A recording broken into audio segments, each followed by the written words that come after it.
Hi everyone, this is Felicia with FP Handmade, and today I'm going to share a couple of cards that I made for my series using my Spellbinders dies. And so I had a couple of new dies that I wanted to share the card that I made using those dies.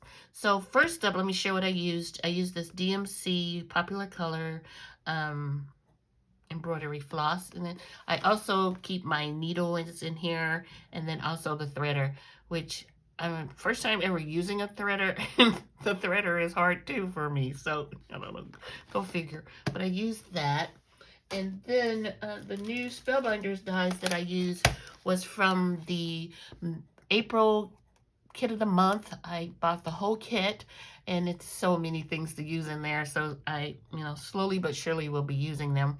And for this card, I used the stitch talking notes. So this is where you use the die set and then you stitch using the floss, the design. So it's to make a like a note page. And then I also used from the kit, this is the large die of the month for April, and this one is the lock and key mailbox. And so I didn't make the mailbox yet, but I used some elements from here. I used the hello, and then I used the florals, which are these three dies right here. So from the large die of the month, April 2025, lock and key mailbox, and from April's stitch die of the month, stitch talking notes. So let me share the cards I made. So they kind of have the same design, but I use a different cardstock. So this one is the yellow one with the yellow flowers. I think it turned out really pretty. I die cut this hello out, and then I die cutted it out and again in yellow so I could get the hellos and insert those in there so they'll really pop. So you can see that the